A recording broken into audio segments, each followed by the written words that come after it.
Michelle is a musician with albums released as Everyone Except Me and artist behind the post-apocalyptic webcomic Stray Cats. She's kind, a bit shy, and furiously creative. Henrique is a filmmaker with over 24 films and TV shows as producer, director, and occasionally host. He also released a couple of music albums. He's bombastic, larger than life, and tenacious almost to a fault. Together, they've been best friends for a decade. This show is awkward. So, Michelle, Mm-hmm. you look so scared. I mean, you always look scared, but I mean, in particular, I'm sorry I scare you. But I mean, it's October and everyone is entitled to one good scare. Yeah. One. So, I had an eventful last few days. Yeah. I bought a new television, Oh. which was very exciting because I didn't have to get a new television, but I really wanted a new television. And right now they're cheap. I don't know what's going to happen. I mean, they usually are cheaper at Christmas time, but Mm-hmm. you know, I am kind of worried that there won't be more TVs. Yeah. Ever, yeah. But so it was a big deal for me. I went out and I bought a Samsung 65-inch TV to replace my off-brand 65-inch TV. Mhm. It was a very big deal because I've never, and I don't think my mother, growing up or anything, we never had name brand televisions, never had like the name brand electronics. So it was a really big deal. I know it sounds stupid to many, but I was like, oh my God, I have a Samsung TV. I don't have a Vizio. I actually got to do that. And the worst part is those Vizios and stuff are not that bad. They're really pretty Yeah. good. Yeah. But there was just something about and it's been crazy because getting the TV set up, it feels like having like what I assume having a Ferrari feels like. Like you're just like, whoa, it just like I plugged in my Blu-ray player and I was like, all right, got to get my Blu-ray remote. And it was like, and then like a little screen came up that said like control of Blu-ray player now granted. And I was like, what?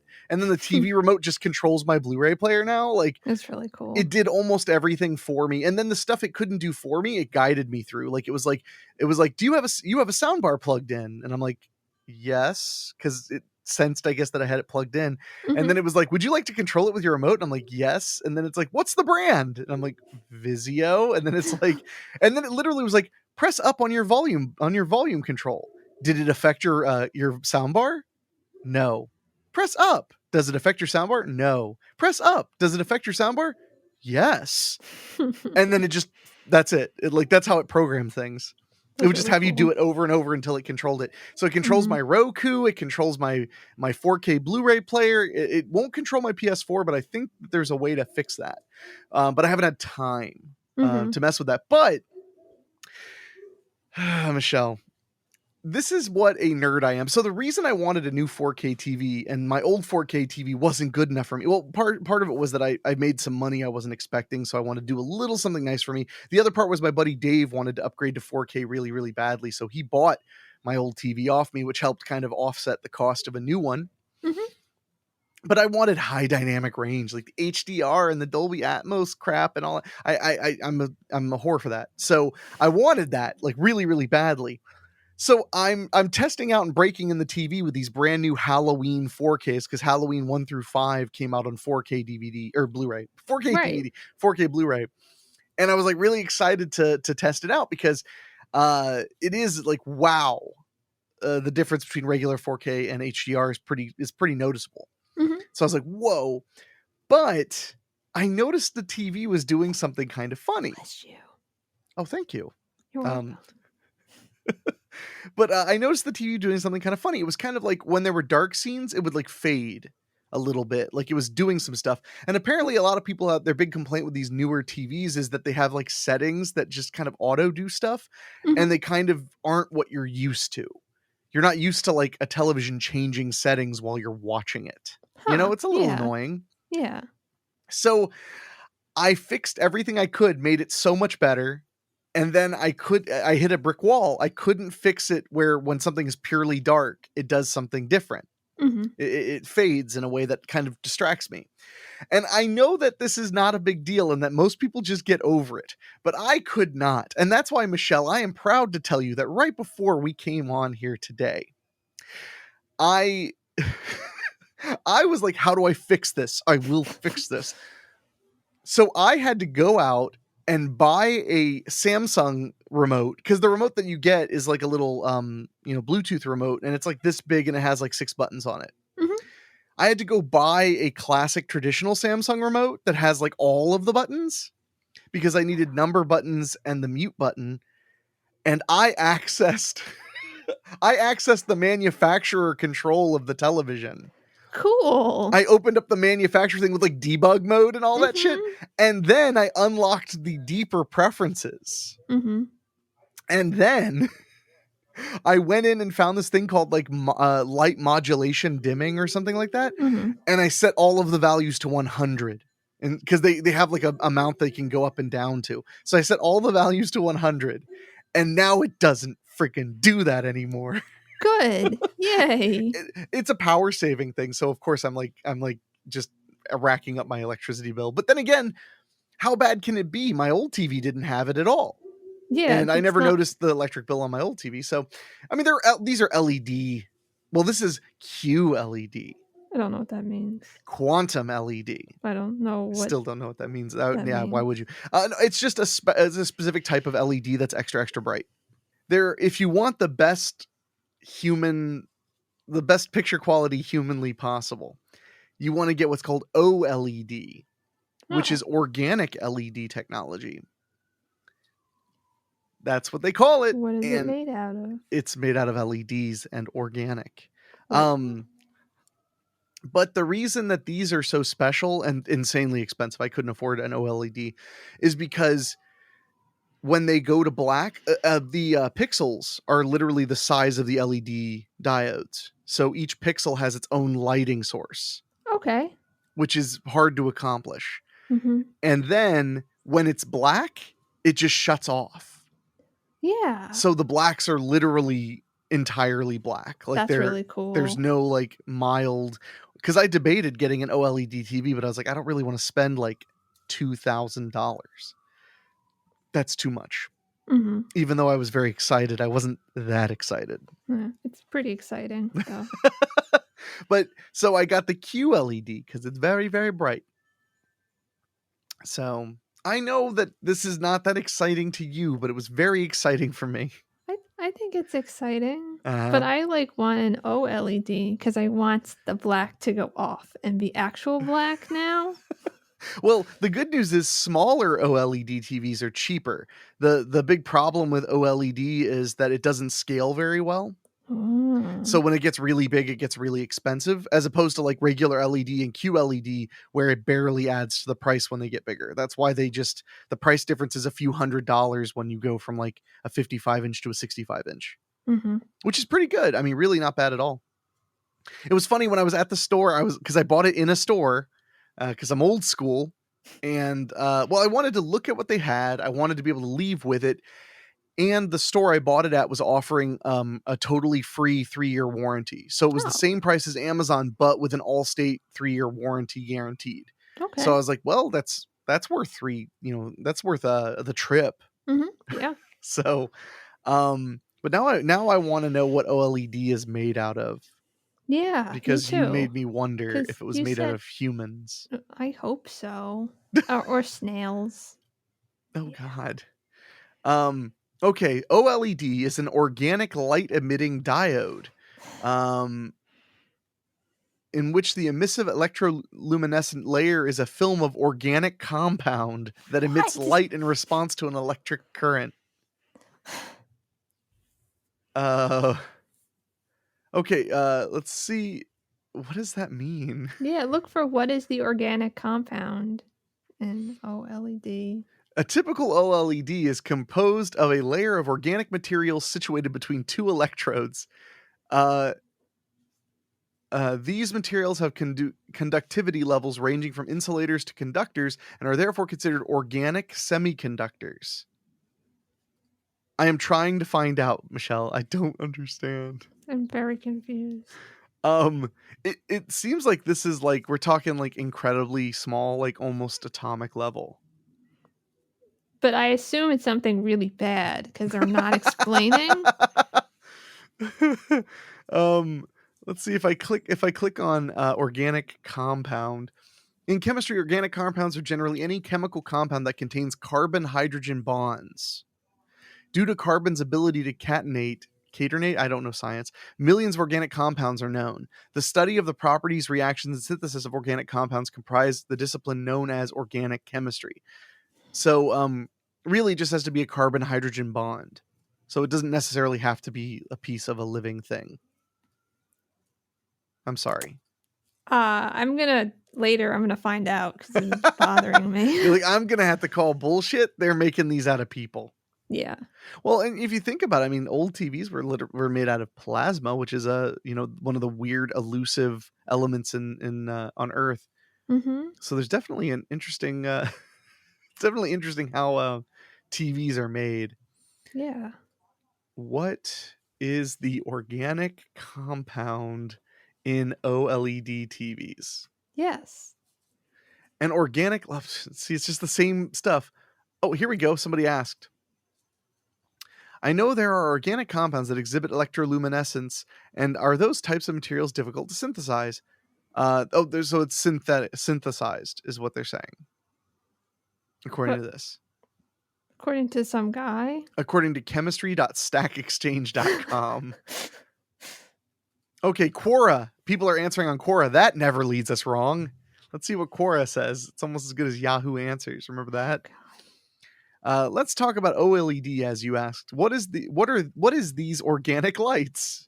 Oh, he's not a native English speaker, that's why.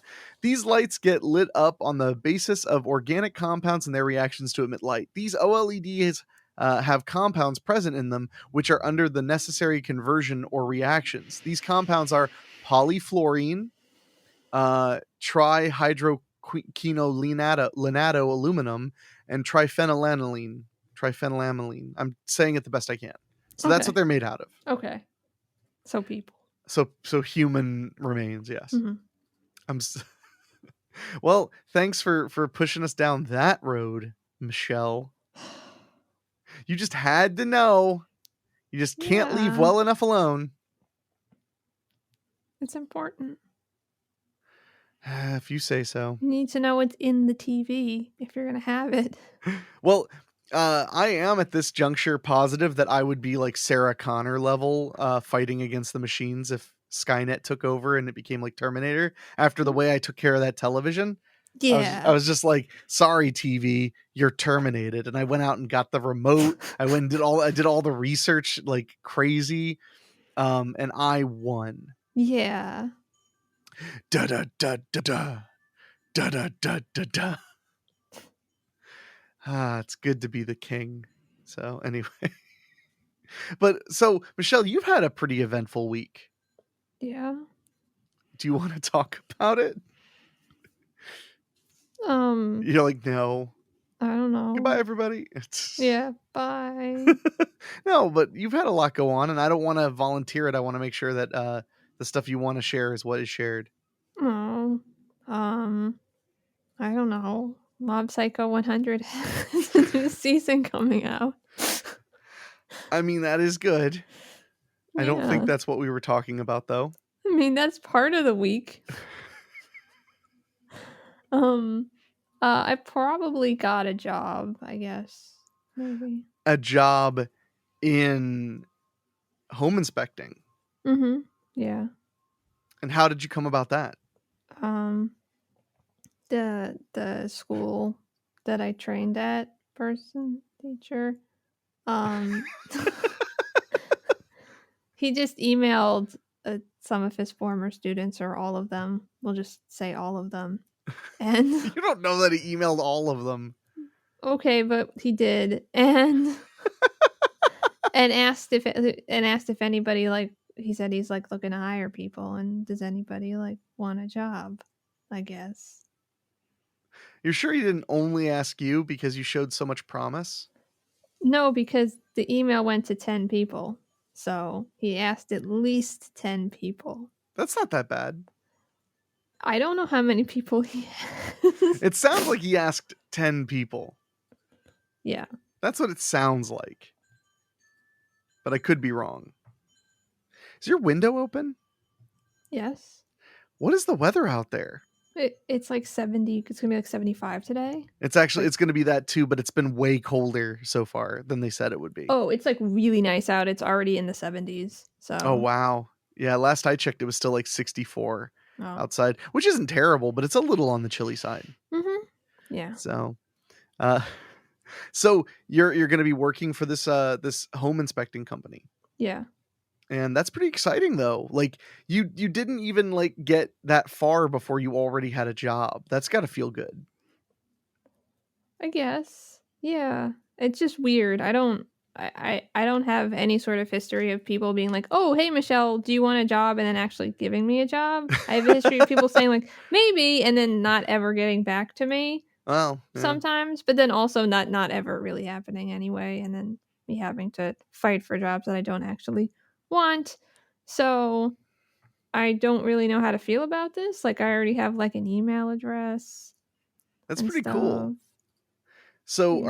are you just putting your own shop on hold then? Yeah, because it'd be the same area. So we'll Yeah. see. We'll see how this goes, basically. Sure. Well, and it's a phenomenal way to gain experience so that you can you know, build up your resume and your knowledge, and while under the tutelage of somebody more experienced, which is good. Yeah.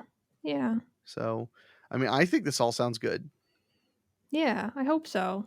I just don't want to let anybody down. And it's much easier when you work for yourself to only let yourself down and your clients.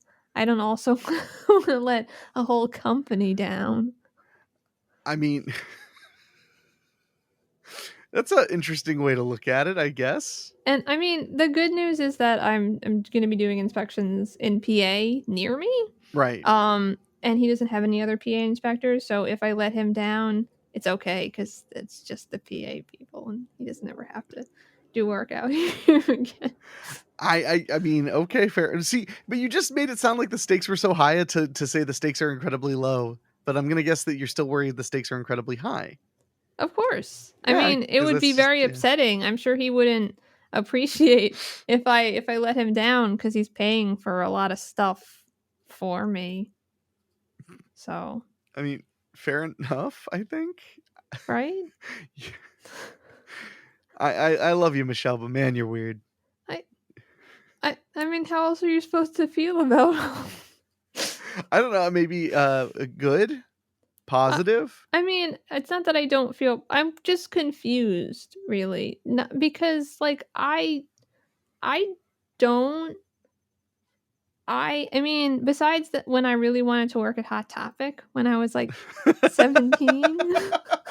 Wait. Why did 17-year-old Michelle really want to work at Hot Topic?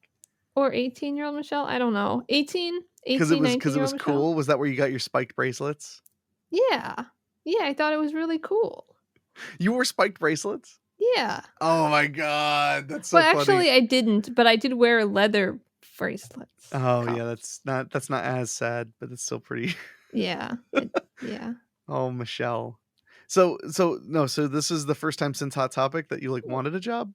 Yeah, pretty much. Or but it's the only time that I've been like, oh, actually something I'd like to do. Because the Hot Topic was like, cool, a store I can work at that won't be terrible, but I'm still doing customer service and I'm really, really scared of everyone. But luckily you only did it for like 6 or 7 years, right? 8 years. So thank goodness luckily you didn't put up with that too long. Yeah. Yeah. You're like, oh, I can't possibly do this. 8 years later. All right, I got to get out of here. Pretty much.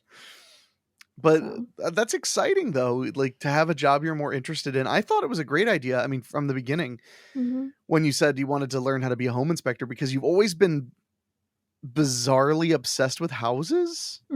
It's really weird, actually. Like how obsessed with houses you are. It's normal. Is it? I don't know. I'm not here to judge. I'm just judging you. But that's not why I'm here. It's just a bonus. Yeah. Is that I'll judge you while I'm here.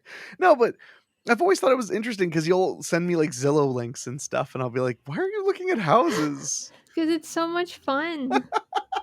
Because it makes you feel alive. It's nice to see. Sorry. No, please. It's nice to see where people live. Okay. Yeah, it's weird. There was this show on Showtime I used to watch called Dead Like Me. Mhm. And one of the characters, her favorite day of the year was Halloween because all she did on Halloween, I mean, she got candy, but she loved going trick-or-treating because she could look into people's houses.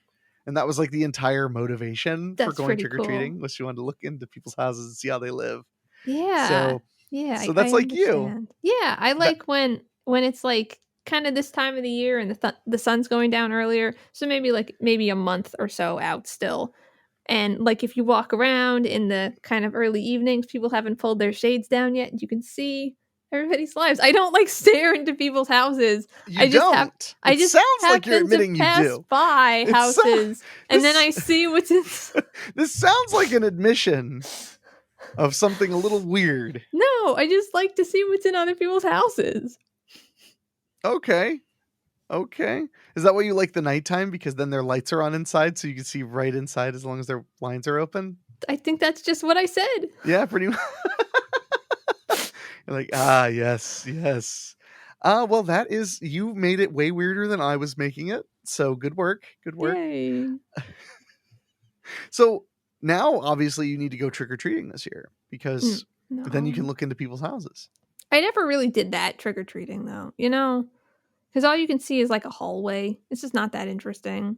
It depends on the also- design. I mean, if it's an open floor plan, but I probably guess- isn't. I guess it's just, where I grew up, all of the houses had, like, a similar kind of layout. Yeah, I mean, And that's the they way didn't it have was open- with some of the places I grew up. Yeah, so it's not like it wasn't exciting to look in people's front rooms. Well, we used to drive out to the rich part of town where my uncle lived. Mhm. So his house would be like our home base, and we would go trick-or-treating in his neighborhood because our That's neighborhood you nice. couldn't really trick-or-treat per se. It wasn't very nice. Mm. Well, it was all apartments too, Mhm. and it's just like, how do you trick-or-treat like apartment buildings? Oh, you just go to all the apartments. Yeah, Right.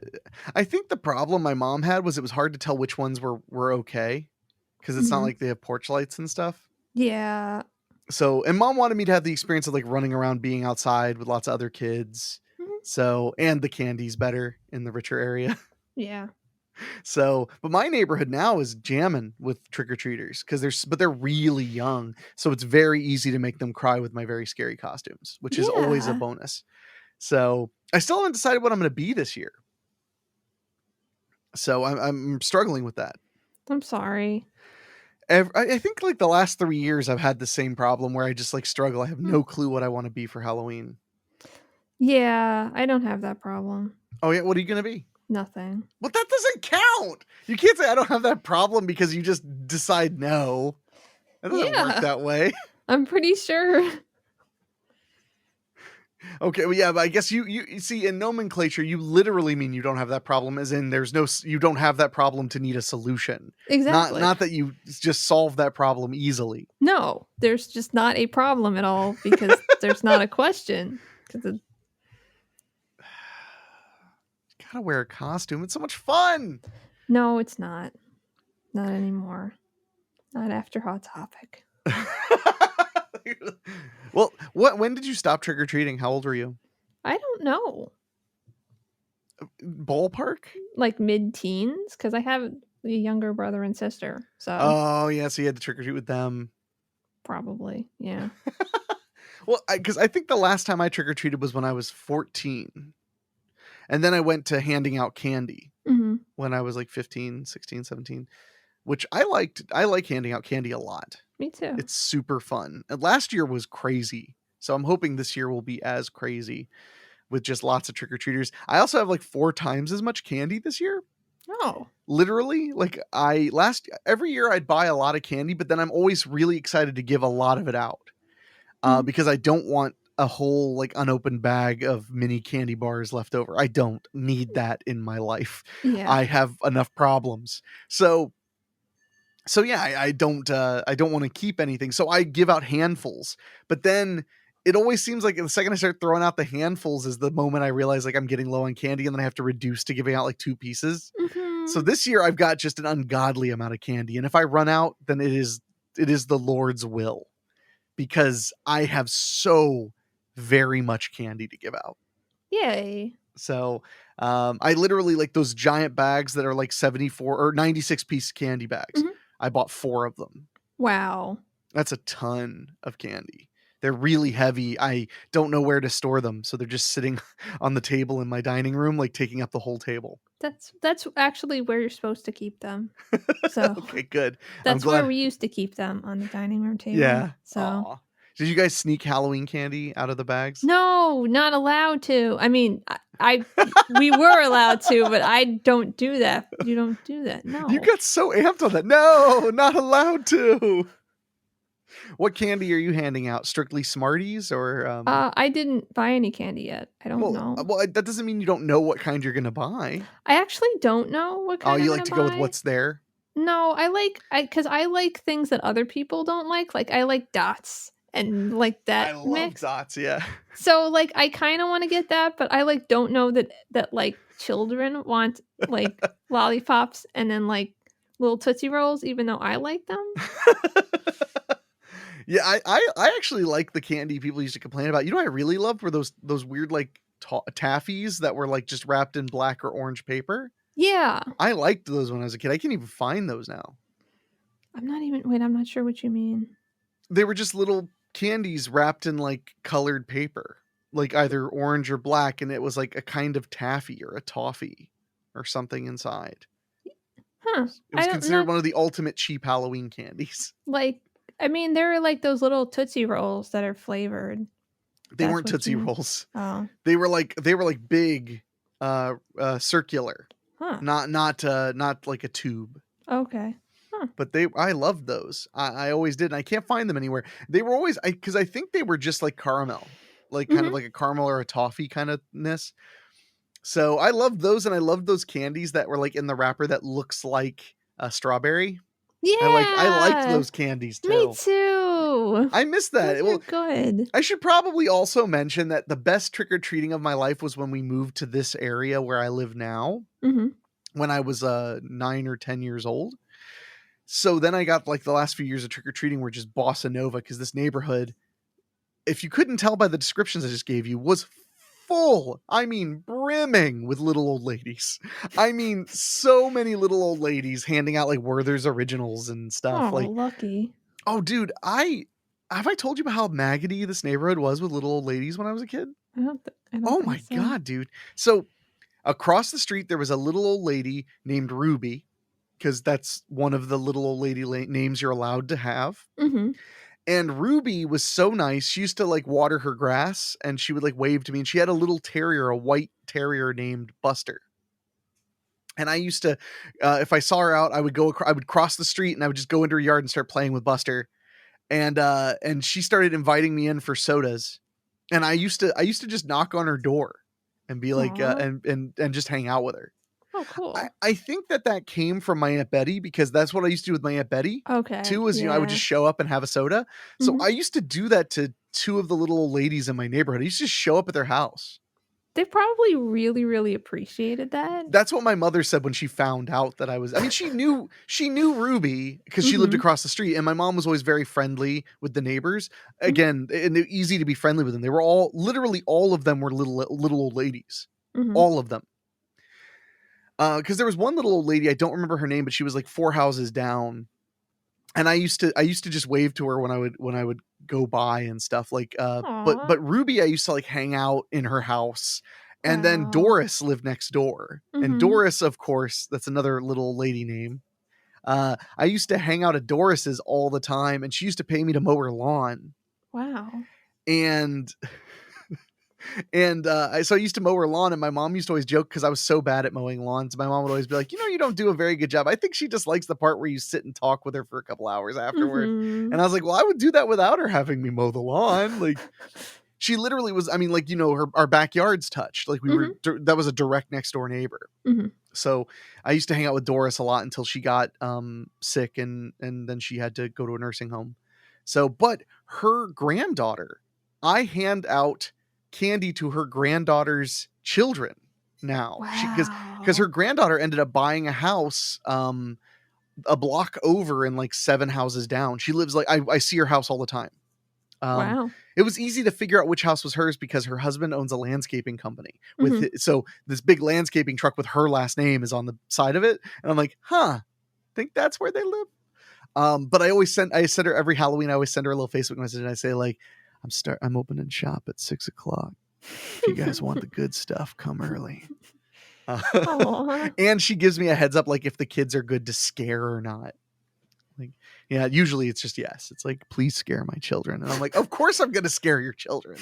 So so to give you a concept of what I do on Halloween, first of all, costume is super important. The reason I struggle with what I'm going to be is I want to be scary to myself and to others. So that's gotten hard without repeating myself. That's what it really comes down to. Like, I've been the killer from Tourist Trap, which was a movie that scared the crap out of me. I've been Leatherface from Texas Chainsaw Massacre. I've been the Scream Killer Ghostface, because that movie scared the crap out of me when I was a really young kid. I've been the Scream Killer. I was one of the bad guys, just one of the random scary purgers from the movie The Purge, because that movie scares me. I've just like made myself a weird, creepy ghoul zombie. Last year I was Dr. Giggles, which actually that movie scared me pretty bad when I was a kid, but it was also just, I was trying to like come up with a cool costume that I could wear the mask and it fit. So I was Dr. Giggles. So I was wearing scrubs and everything with the mask, and I put blood on the mask and stuff. That's really cool. But so I wear something creepy, but that's just number one. Number two is I put a Bluetooth speaker in my front porch in the bush, and it plays scary sounds on repeat so that, the kids will be terrified, as they come up. My house is lit up with Halloween lights that are blinking and flashing and all this stuff. But then the key is I put a colored light in my window, like just shining against the blinds that are open, but like not up. And I put a really bright colored light in my doorway, and I put a fog machine there that is set to spray about a second of fog every 3 minutes. So there's always like lots of fog. And when it gets cold, when you open the door, all the fog rushes out to get into the cold air. So every time I open the door to hand the kids the candy, all this fog rushes all around them. And now here's a side effect that I was not prepared for, like I didn't expect. And they get terrorized by the sound of baying hounds, because Henwolf and Chicano are in their crates barking every time kids walk up. But it actually adds to the ambience. They get scared because they hear like all these dog barks, and then they see that. And then I open, and I look out the window, and if the kids look old enough, I open the door really sudden and go, "Hey, what do you want?" And like, they all like scream and stuff. The best is when they're afraid to get when their parents have to come and get the candy from you for them. That's my favorite. Did I ever tell you about the time? So one year I did myself up like a ghoul. I was like really gross. I just used makeup I had in the house. When you're a filmmaker, you have a lot more makeup in the house than other people. So I had like white makeup, black makeup, green makeup, a few other things. So I did my face white with dark circles around my eyes, and I did this green makeup as like goop on the corners of my mouth and eyes, like it was coming out of my pores. And and I sat on a chair in my driveway with a bowl of candy on my lap, and I wore gloves and a long coat. So all you could see of me was my face, but it was painted with makeup. And I just sat there, not moving, pretending to be like a decoration maybe. But the best thing about doing that was not scaring the kids, because most kids suspected immediately. They're like, this is a guy. This isn't a thing. Yeah. But the best was this lady brought her little son, who had to have been 4 or 5, and he was dressed as a ninja. And as we walk up, the kid's like, that thing's scary. And the mom is literally just like, oh, come on. That's just a statue. And I can hear in her voice, she's lying to this child. That's just a statue. Go on, get your candy so we can go. And he's like, but it's scary. She's like, it's not real. Just get your candy so we can get moving. So the kid walks up, and when he grabs the candy, the best part is when they get that close to you to like get the candy out of the bowl, you don't have to scream or anything. You can just go, hello, and they'll go, ah! So I went, hello, and the kid screamed and jumps back. And then I'm like, please take your candy, which is the law. though, is that like if I scare them good, I have to be like, wait, it's okay, get your candy. Like that's the game that we're playing that you didn't know. But you're on my property now. But the best part was as we were walking away, she was like, Shh, some ninja you are. You ain't tough. Like to her little kid, she was just teasing him. It was the best. It was the best ever. That poor kid. Oh, it was so good. It was so good. And he was in a ninja costume, so I don't know if he's ever come back to my house or not because I can't recognize him. But I think he probably has. Because this neighborhood is just like there are so many kids now. Somebody just moved in 3 blocks over on my street, or not 3 blocks, 3 or 4 houses over, and they have like 4 kids. Ooh. But now there's like 9 kids always hanging out outside their house because they all made friends in the neighborhood and they're all and that's like right in my eyesight. So now I'm like, wow, there's a lot of kids around. I can't wait for Halloween. Like, so. The only thing I'm sad about is we got rid of that tree 2 years ago because I wanted to start hanging like a dummy from it. Yeah. But I also was like, I don't know about having effigies hanging by nooses on the tree. Like, I just worry it might send a message that makes somebody uneasy. In particular, the one black neighbor across the street. Yeah. I mean, you just have to hang things from trees that aren't people. Yeah. Like spiders? Okay, well that's different. But I think it's creepier if it was like a noose hanging a person. That's what I was talking about. That's what I meant when I said hanging. Like no, dummy. I know. But... Okay, that's scary, but it's like, yeah, maybe that's too scary. Yeah, maybe that's not the right kind of scary. So, I guess you could put a sign like on the hung guy and like just a sign that says like definitely a white guy. Like on it that way it's like, oh, woo. It's fine. Okay, they're just killing people for no rhyme or reason, thank God. Afraid this was going to be some kind of a prejudice kind of thing. So that's basically how I handle Halloween. And while I'm waiting for the trick-or-treaters, I just put on a scary movie that I like that takes place on Halloween night.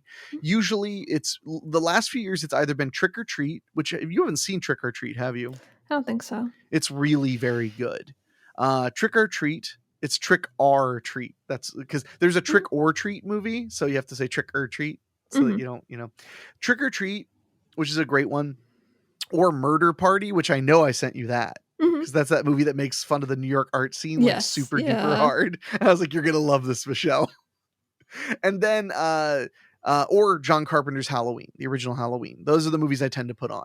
Although last year I put on Halloween 2018, prior most recent one after Halloween Kills, which it's been incredibly divisive on the internet. So I'm just gonna say I really loved Halloween Kills. I've seen it twice in the theater already, and I PayPal'd Michelle to watch it. So you did. Yep. When are you gonna watch it? One of these days. Yeah. Yeah. You better watch it. Totally. You better watch it, Michelle. So what do you do for the trick-or-treaters? They just they come to the door and then I just give them some candy. You don't do anything creepy or spooky? No, I mean I have my house decorated. Yeah. I don't do lights just because I don't know. I don't have any for Halloween. Well, and excuse me. I'm super comfortable with like putting up floods and stuff because I'm part of my job is, lighting movies. So like I actually really am comfortable with painting with light, like extremely comfortable. So like I can look at the front of my house and be like, oh, if I had a flood there with a blue and a thing there and a thing there, like I can just do it. I can go to Home Depot and come home and be like, oh, this is easy because I'll buy all their cheap floodlights and then just put gels on them because I own all that stuff. So it's a little easier for me to light up the house. And of course, Christmas lights, which this year was extra easy because people probably don't know this, but I decided that 2021 would be the year that I just had Christmas lights up the entire year. And I don't regret it. But I bought really expensive Christmas lights because I wanted them to last. Note to self, a bunch of the bulbs are dead already. Like they're not meant to be run this long. But you got to think of it this way. Like I spent like $55 on the lights, which is a lot, but they ran like 3 or 4 Christmas seasons nonstop, but they're programmable. So I actually just clicked a button on the app and changed them to Halloween. So now they blink orange and green and purple. That's so cool. Right? So I didn't even have to change the ones on the gutter. So, Yeah. but I'll probably have to buy new ones for Christmas time. Yeah. That's fine. I mean, I don't feel bad about it. Like I said, I use them way more than they're normally used. And yeah. So most of 2020 had the Christmas lights up too, because the moment I heard other people were putting up Christmas lights to like show hope and solidarity, I was like, I'm putting up my Christmas lights. Any excuse to put up my Christmas lights is the perfect excuse to put up my Christmas lights. So anyway, but yeah. So you put up decorations, mostly like what do you have up this year? We have some ghosts in the trees. Ooh. And I usually like put up, the fake spider webs over the real spider webs. Oh yeah. But I haven't done that yet because where I live I can't put those up early because the squirrels will take them down. So I'll put them up like next week. Yeah. And usually, I mean, that's pretty much it. I have just a couple of other things. I have a pumpkin, Yeah.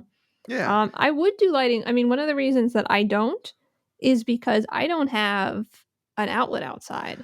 So it makes things really annoying. Yeah, it does. If I had like an outlet right on my porch, sure. I just stick it's just like I like have to take the bulbs out of my light fixture and all that stuff, and I just don't want to. So well, and see, and unlike you, I now have an advanced outlet because I had an outlet put in the backyard, and while they were doing it, I had them put a nicer outlet in the front yard because I used to have like a really old crummy outlet, and now it's like a really nice 3-pronged 2 outlets. Like, so I'm maggoty with power in the front of my house now. That's nice. It's so nice. I love it. I really do. It's amazing how, you can really tell I'm 35 because I got amped about having, pardon the pun, about having new plugs put in outside. Yeah. So I'm sorry that's you should get an electrician to put a plug out there. I will. I need an electrician to come and get a dedicated line for my my water heater because it's running on a extension cord, which is not great. Yeah, but they said it was okay for right now.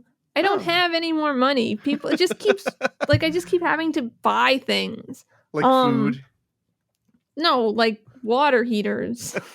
Oh yeah, I know how that goes. Yeah, I know.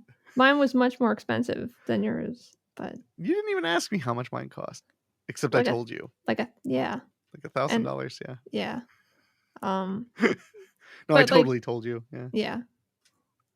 But so I will eventually. I'm not even sure where I want to put a plug. Like, do I want it on the side of the house or the back of the house or the front of the house? I would do the front of the house personally. Yeah, but it's gonna look so ugly. Well, I mean, yeah, that's where it's tricky because like I was about to say no, it won't, and then I was like, well, where they put a plug there just already was a plug, so it's forever been where there's a plug.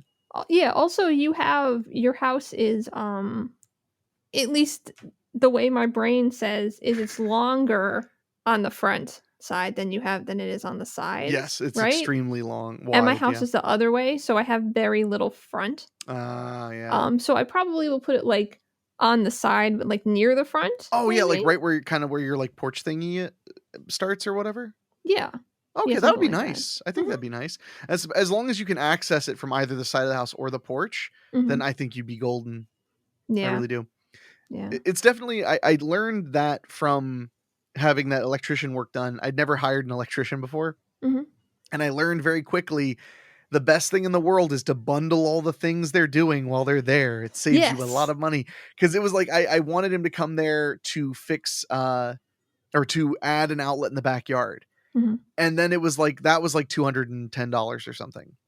And then to have him run a cable across the attic to fix a light switch that went nowhere. Literally, the light switch wasn't connected to anything. We connected that light switch to a light fixture in my dining room. And then to replace the front of the outlet in the front yard, like that barely didn't even add another $200. Like, because most of the money is for him to come to your house. You know, that's where what you spend all the cash on. So definitely a good idea to like find as many things for that guy to do as you can. And it will be a guy apparently, because that is just because I'm that sexist that I said guy when, the electrician could be a female, but it's probably a man. It's probably a guy. It's probably a dude. Yeah. So before we get out of here, you know what I did last night? Hmm. I watched the Sci-Fi Channel original remake of Slumber Party Massacre. Huh. Which, I mean, it's not really a sci-fi original. It was made by Shout Factory, and Shout Factory is the company that bought most of Roger Corman's film library. Okay. But they teamed with Sci-Fi to do it. Mhm. And it was pretty damn good. Good. It wasn't great, but it was fun, and it was silly. And at first, it was a little cringy. There were like Yeah. a few, but then you realize that like some of the things they were saying were also jokes. Like they had a lot of jokes where people were literally saying like, you know, patriarchy and stuff like that because they're in a slasher movie that like is traditionally a misogynist genre. Mhm. But then those jokes paid off. Like it wasn't just preachy. They actually like it actually mattered to the story. So then it worked great. I was like, oh, never mind. This is great. This is Okay. totally good. The ending was a little but like it also was not really like this is something that's fascinated me. Remakes are so weird because it used to be when you made a remake, you were remaking a movie. Now Mhm. it's when you're doing a remake. I guess that's more of a reboot than a remake Yeah. because reboot means that it's just the same title and maybe like a couple of the same elements, and then Yeah. that's it. So this one had a driller killer, you know, a killer with a drill, and his name was Russ Thorne, which that's all from the original movie.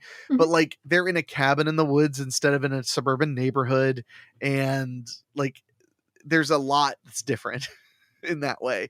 But it was really fun. So if you have access out there to Sci-Fi, or you can rent it on Amazon, which is what I did, highly recommend watching the Slumber Party Massacre remake on Sci-Fi because it was a lot of fun. It was a nice Halloween treat. I was very surprised how much I liked it. I was hoping I would like it. I'm a massive fan of the Slumber Party Massacre movies, and I was not disappointed. So, have you watched anything spooky or done No. anything spooky? No. No. I started reading. I read a Reddit thread yesterday that was spooky. That's it. Like, That counts. That counts. What was it about? it was one of those where it was like somebody I can't Once like told me the world was gonna roll me. exactly. No, it was like one of those where like some dude was an insurance adjuster, and you know when he's going over to a house, he like calls a half hour before to just be like, "Hey, I'm coming." Remember, like I said, I was gonna come. So he calls the house, and this was I guess years and years ago because everybody had landlines, and it was like in the 90s. He calls the house, and a person picks up, but it's like really staticky, and the person's basically just like, "Hello, like I can't hear you," and like sounds like an older woman. Right. And so he eventually is like, "Let me just call you back." Calls back, nobody picks up.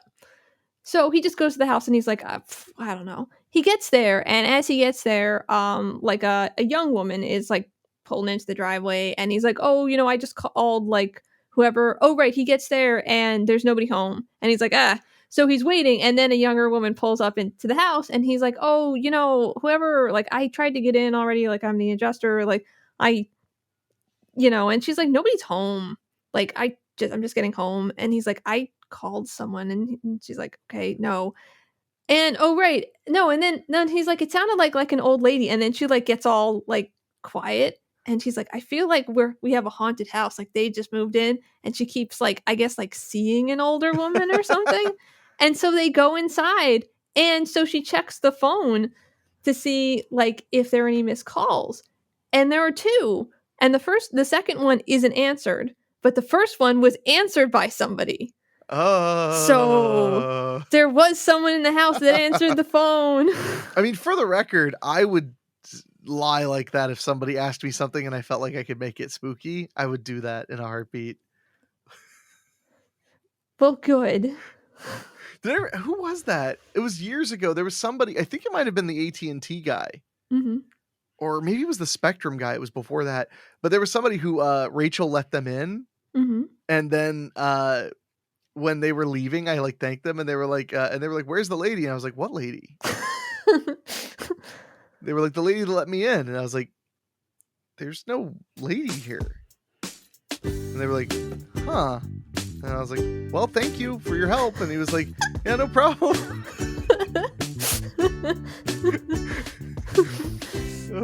I should have never been given the power to be an adult. That's a pretty good one, though. Thanks for listening. You can email us at thisshowIsAwkward@gmail.com or go to awkwardshow.com or whatever. See you next time.